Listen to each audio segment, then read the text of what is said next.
अल्लाह अकबर। अल्लाह के महबूब अलैहिस्सलाम ने मर्दों को औरतों के साथ और औरतों को मर्दों के साथ हुस्ने सलूक करने की तलकीन इरशाद फरमाई। और आका करीम ने जो आखिरी वसीयत अपनी उम्मत को की, उसके बाद हुजूर अलैहिस्सलाम का विसाल हो गया। उसके बाद कोई वसीयत नहीं है हुजूर की जुबान से जो निकली हो। फरमाया, लोगों मैं तुम्हें दो चीजों की वसीयत करता हूं। एक अस्सलात अस्सलात, नमाज नमाज, यदि नमाज को न छोड़ना। और दूसरी वसीयत ये थी कि मैं दो कमजोरों के बारे में तुम्हें अल्लाह से डराता हूं, एक गुलाम और दूसरी तुम्हारी बीवियां। इन दो कमजोरों के बारे में तुम्हें अल्लाह से डराता हूं, इन पे जुल्म ना करना। इन्होंने भाग तो जाना नहीं है, घर से निकल तो जाना नहीं है, तो इन पे जुल्म करोगे तो ये दुखी हो जाएंगे। तो आका करीम अलैहिस्सलाम ने फरमाया, इन दो कमजोरों के बारे में मैं तुम्हें अल्लाह से डराता हूं। बल्कि इस कदर हुजूर ने औरतों की नजाकत का लिहाज रखा। एक सफर पे थे, एक शख्स ऊंटों को हाँक रहा था, उसका नाम था अनजशा। तो वो जल्दी जल्दी ऊंटों को ना हाँकने की कोशिश कर रहा था ताकि जल्दी पहुंच जाए।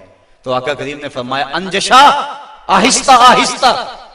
फरमाया, ये जो ऊंटों के ऊपर औरतें बैठी उनकी तरफ इशारा करके कहा, ये नाजुक आबगीने हैं, कहीं टूट ना जाएं। औरतों को नाजुक आबगीने करार दिया।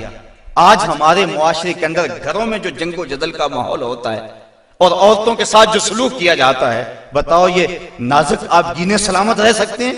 हुजूर ने तो फरमाया, अनजशा अपने ऊंटों की रफ्तार को कम करो, कहीं ये नाजुक आबगीने ना टूट जाएं। और फिर सुनो हुजूर ने क्या फरमाया, हुब्बे बाइलिया मिन दुनियाकुम सलास। लोगों, तुम्हारी दुनिया से मुझे सिर्फ तीन चीजें पसंद हैं। रंगो नूर से सजी हुई ये कायनात तुम्हें मुबारक हो। ये बज़्म कवाकब का नूर, ये अफलाक, ये जमीन, ये लहलहाते हुए सब्जे, ये कायनात का हुसन, ये कौसे कज़ा की रंगीनियां, ये बहारों के रंग, ये पर्वतों की कितारें, ये मुरगन गजाएं, ये अनवा अक़साम के फल, जिंदगी का सारा हुसन, ये मौसमों का नूर और रोशनी, सब कुछ तुम्हें मुबारक हो। फरमाया, मुझे तो सिर्फ तुम्हारी दुनिया से सिर्फ तीन चीजें पसंद है। ये नहीं कहा मेरी दुनिया से, कहा तुम्हारी दुनिया से। बल्कि एक हदीस के लफ्ज़ हुजूर ने यूं फरमाया कि मेरी मिसाल ऐसे है तुम्हारी दुनिया के साथ, जिस तरह कोई मुसाफिर गुजर रहा हो और रास्ते में कोई दरख्त हो और वो चंद लम्हों के लिए उसकी छांव में बैठ जाए। तो कहा, मैं तो चंद लम्हों के लिए रुका हूं, और रुक के एक एक लम्हा इंसान को जिंदगी गुजारने का रास्ता बता गए हैं। चंद लम्हों के लिए वो ठहरे हैं जिस पेड़ के नीचे, सुना है आज तक उस पेड़ का साया महकता है, आज तक वहां रोशनियां फैली हुई हैं। तो कहा, हुब्बे बाइलिया मिन दुनियाकुम सलास, मुझे तुम्हारी दुनिया से सिर्फ तीन चीजें पसंद है, अत्तीब वन निसा व जुइलत कुर्रतु ऐनी फिस सलात। एक खुशबू, दूसरी मनकूहा औरतें, और तीसरी मेरी आंखों की ठंडक नमाज में रखी गई है। तो साहिबो, मेरे और आपके आका मौला हुजूर नबी रहमत सल्लल्लाहु अलैहि वसल्लम ने यही हमें वसीयतें की, औरतों के साथ उसने सलूक करने का।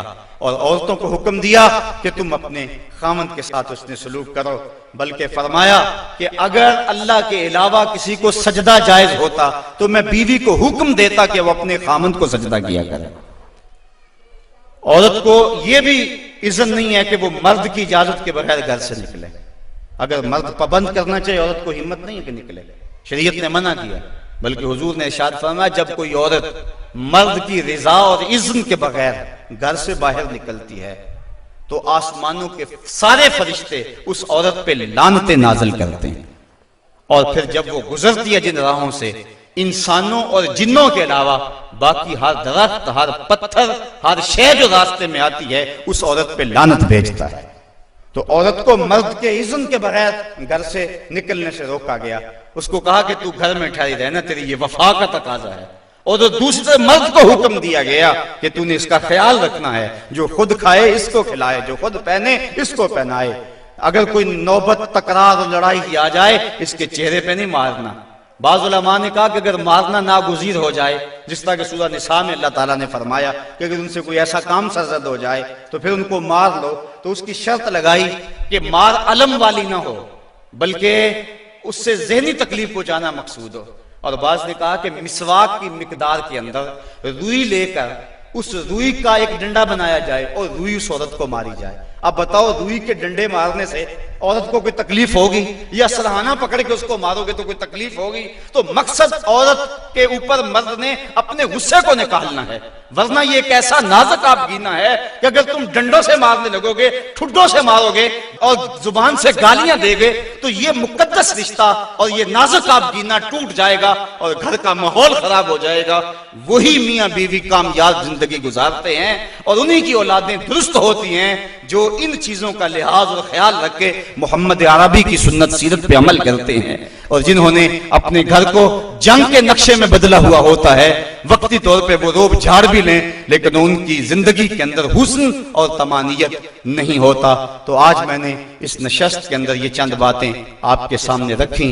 अल्लाह ताला जल्ला शानहू की बारगाह में दुआ है कि मुझे और आपको रसूल करीम के बताए हुए रास्तों पर चलने की तौफीक अता फरमाए, और हुजूर ने जिस तरह अपनी अज़वाज के साथ हुस्न सलूक किया है, इस तरह हमें हुजूर के नकूशे पाक की बरकतें अता फरमाए और जिंदगी का हुस्न हमें अता फरमा दे।